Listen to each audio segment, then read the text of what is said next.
Retrouvailles des gémiers béninois pour le réveil dans la francophonie, c'est le thème autour duquel s'est réunis les gémiers béninois.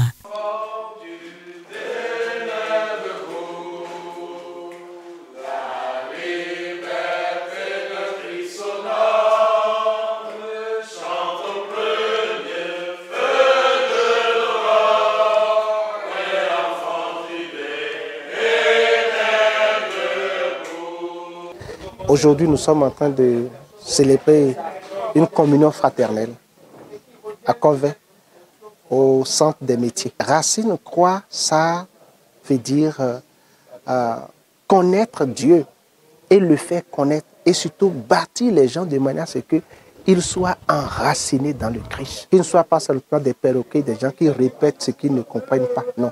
Mais qu'ils comprennent et vivent la réalité de l'Évangile. Ce thème, nous l'avons choisi parce que nous avons constaté qu'en Afrique et surtout au Bénin, l'Église manque d'enracinement. Les gens sont beaucoup plus à la surface. Or, il faut s'enraciner si l'on veut porter des fruits. Cela est indispensable. Et c'est en cela que ces quatre-là sont vraiment importantes pour nous. Venus des coins et recoins du Bénin, ils sont venus nombreux prendre part à cette assemblée générale qui fait suite à l'appel du 1er juin 2024 sur le forum dénommé Gémiers béninois. Et c'est le centre des métiers de Corvey dans le département du Zou qui a accueilli cette assemblée générale qui revêt d'une importance pour les Gémiers béninois. L'activité réunit tous les Gémiers béninois vivant au Bénin pour parler de comment est-ce que nous puissions quand même travailler en réseau pour pouvoir réussir la mission que notre Seigneur nous a confiée.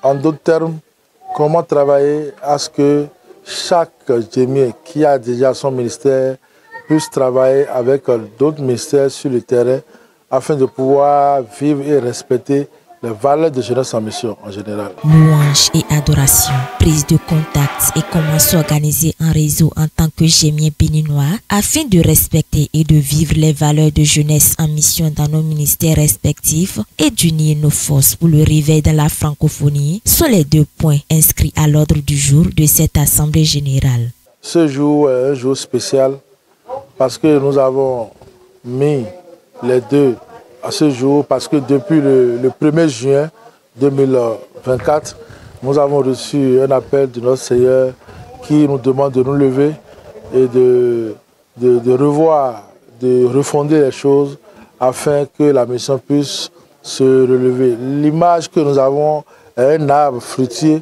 qui devait donner beaucoup de fruits, qui est là mais qui ne donne pas de fruits. Myriac Dakou, président de Racine Croix Bénin, a remercié les uns et les autres pour leur présence à ce grand rendez-vous qui n'est pas que la vision d'un homme, mais plutôt la volonté de l'Éternel Dieu en qui ils ont décidé de croire et de servir. Nous sommes très très fiers de faire partie de cette génération que le Seigneur est en train de préparer pour le réveil dans la francophonie. Racine Croix Bénin change de dénomination et devient Racine Croix Afrique. C'est désormais officiel. Le président de la dite organisation l'a si bien dit à l'occasion de cette assemblée générale qui a réuni plus d'un. Il a par la suite expliqué le pourquoi d'un tel changement de dénomination.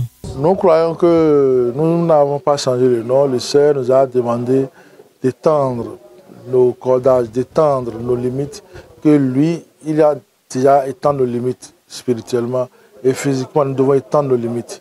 Raison pour laquelle nous voyons que Racine Croix Bénin est limité au Bénin. Et au-delà de nos frontières, nous avons du mal à poser des actes, des actions officiellement en tant que Racine Croix, soit c'est au nom de Jeunesse en Mission ou au nom de notre association. Et nous voulons faire les choses comme nous avons reçu dans la vision. Raison pour laquelle, pour le moment, Dieu nous a dit d'étendre au niveau de l'Afrique. Et c'est ce que nous avons fait. Nous avons choisi ce jour parce que ce jour est un jour de libération pour notre pays et c'est un symbole, c'est prophétique. Derrière chaque grand homme se trouve une grande femme, dit-on. Deno Sika Léa, c'est cette femme de lumière que Dieu a placée aux côtés de Myriac Dakou. Elle a su épouser la vision de ce grand homme et s'est engagée à mener le bon combat. La vision, c'est une vision de mon mari. Dieu lui a accordé la vision avant même qu'il ne me rencontre. Quand il m'a rencontré, il a partagé la vision avec moi. Et pour que nous puissions travailler ensemble dans cette vision, il m'a envoyé en formation pour dire autre chose. Racine et quoi est une vision que Dieu même a donnée. Et quand nous-mêmes nous enseignons et puis nous regardons la vision, si on enlève Dieu dedans, c'est une vision qui nous dépasse. Parce que c'est trop large. Ça embrasse plusieurs domaines. Il y a plusieurs branches.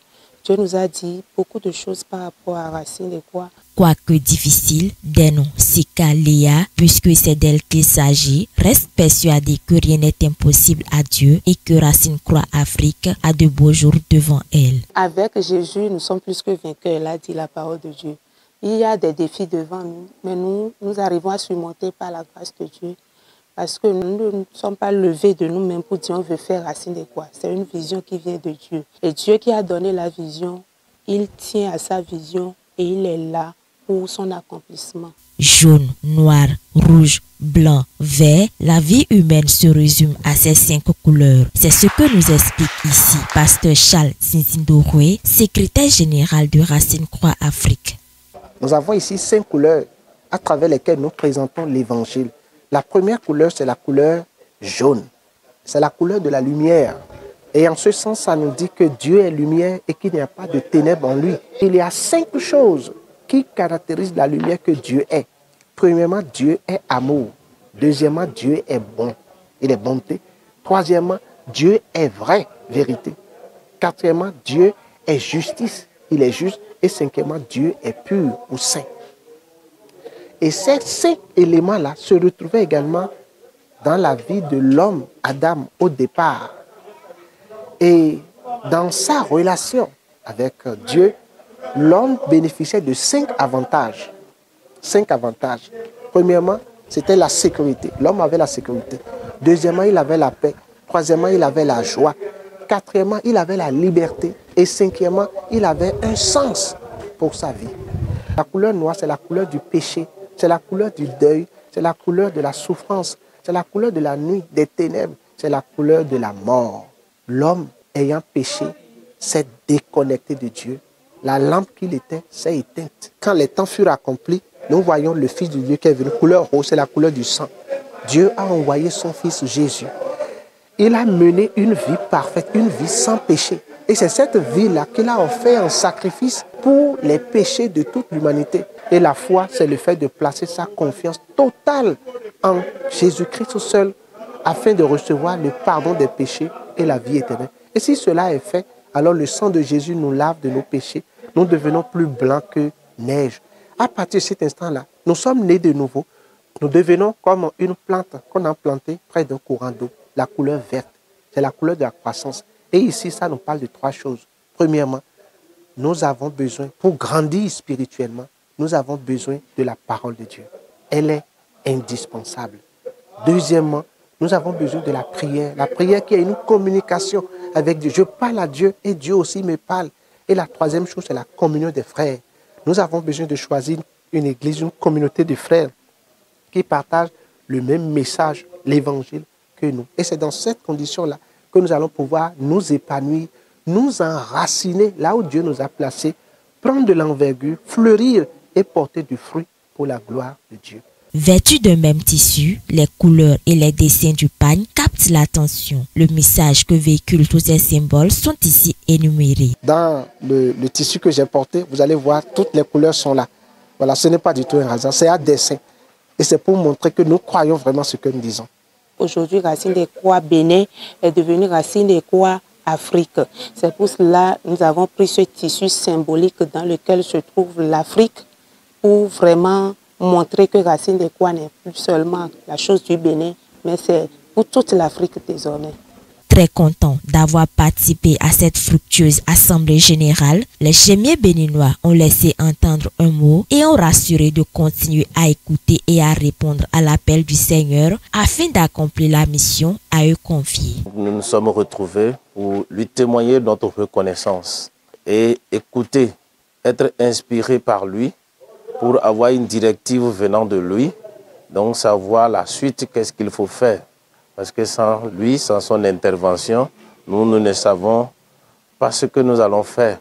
Parce que nous sommes chairs et sang, et on a besoin du plus sage. Et le plus sage, c'est Dieu. Nous avons passé du temps devant le Seigneur à l'écouter pour ce qu'il nous demande de faire. Et par son esprit, il nous a parlé, il nous a donné des directives sur lesquelles on est en train de travailler. Et je crois que le Seigneur qui a initié Racine et Croix ici à Covey, qui nous a accueillis, il est fidèle. Il va nous conduire à réaliser ce qu'il a à cœur. Cette assemblée générale s'est soldée par le partage de repas dans un esprit de convivialité et de fraternité. Nous avons partagé un repas en tant que le ministère de Racine et Croix Bénin qui devient Racine et Croix Afrique, qui est un démembrement de Jeunesse en Mission Internationale. Et nous avons partagé un plat avec les amis, avec les frères, et prié pour relancer ce ministère, cette mission nouvellement recréée aujourd'hui. L'enjeu est de taille, mais ils ont décidé de faire la volonté de l'Éternel Dieu, celui-là même qui les a missionnés. Le chemin semble parsemé d'embûches, mais comme l'a dit David dans Psaume 34, verset 15, les yeux de l'Éternel sont sur les justes et ses oreilles sont attentives à leurs cris. Les gémir repartent donc dans une liesse totale, engagés et déterminés plus que jamais à suivre la bonne voie, celle du Père céleste qui vit et règne dans les cieux.